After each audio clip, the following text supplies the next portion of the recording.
I'm Reed Evans. I'm the State 4-H Shooting Sports Coordinator here in Mississippi, and today we'll be discussing the .22 pistol discipline. And with me I have Mr. Tom Gannan, a Level 2 pistol coach from Leake County. All right, Mr. Tom, take it away.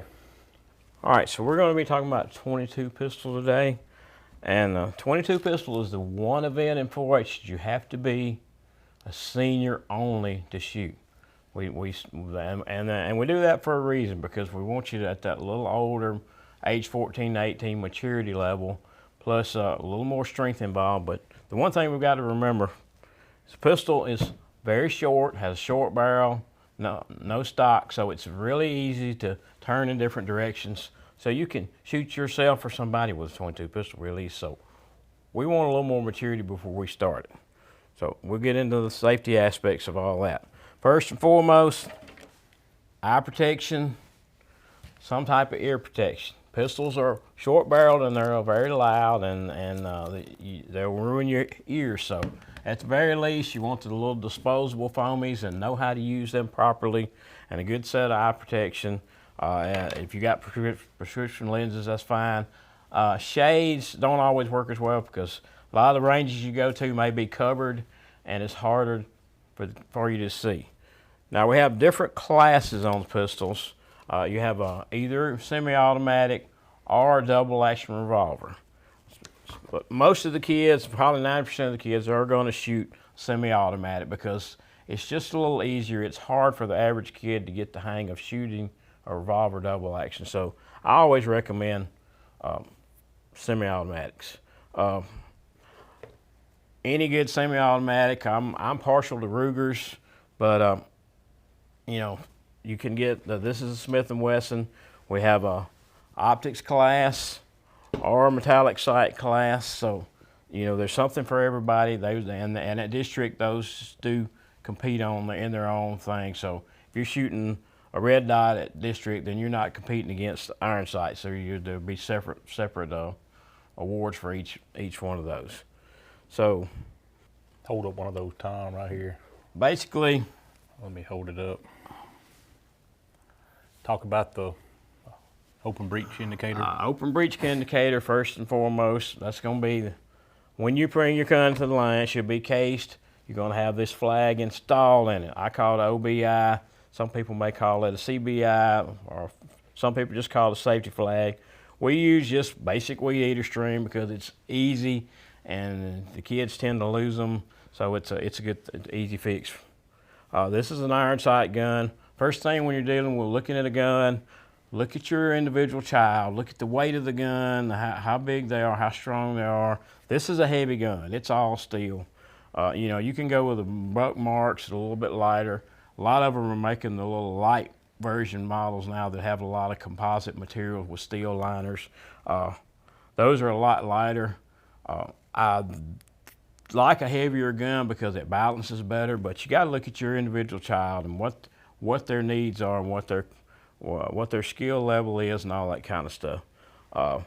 Typically, it's easier for a kid starting out to shoot a red dot, but if they've been shooting air pistol and they're moving up to the .22, I try to encourage them to stay with the iron sights, because if you decide to go on the nationals, part of that competition is iron sight, and it's hard for the average kid to go back. So when we get into the competition level of it, we'll shoot the B8 target at 25 yards. They will shoot 10 shots, and at district will be what we call the Camp Perry round. 10 shots slow fire, 10 shots time fire, 10 shots rapid fire. So we'll shoot 10 shots on this bull. We'll go down, we'll score on the line, come back, change targets, and then we'll move on to the time fire, which is 20 seconds per 5-shot string. So you'll have a 20-second string of 5 shots. I will call time on the first 20 seconds, and I will say reload. We'll shoot the other 5 shots in an additional 20 seconds. If we have any kind of misfires, jams, any sort of malfunction, the child raises his hand. That is called an alibi. Any unfired rounds the kid has, they will get to shoot in an alibi round. I will say alibi shooters to the line. Everybody else steps back, and we'll shoot those rounds. Then we go to rapid fire, which is 10 seconds for a 5-shot string. So you'll shoot 5 shots, 10 seconds, reload, shoot another 5 shots. I like typically for the kids to have 2 mags, but if they only have 1 mag, I will give them time to reload between. Now, your child is under age 21. They're in possession of a handgun. So this is federal BATF regulations. You have to have a permission slip in the case with your firearm. It basically just states that I, parent name, give my child permission to use this firearm in 4-H safety practice and competition. And then you sign it, get a witness, and date it. And it's good for 1 year. That's just federal government requires that because they are minor, and you can you can find that online. It's easy, and you could just type up something. I keep a lot of these in my bag, but that's something that everybody needs to have. All right, first and foremost, never have any ammo in your case with your firearm. Never have loaded magazines in. When you typically the parent is supposed to be in control of the ammunition.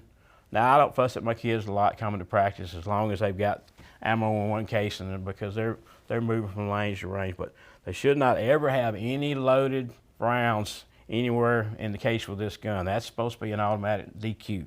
So be aware of that. And what type of ammo? We're talking about ammo. What ammo is legal? We have in the past said no hollow points, but the last few years with ammo shortages and restrictions and so hard to get, we have eased that somewhat.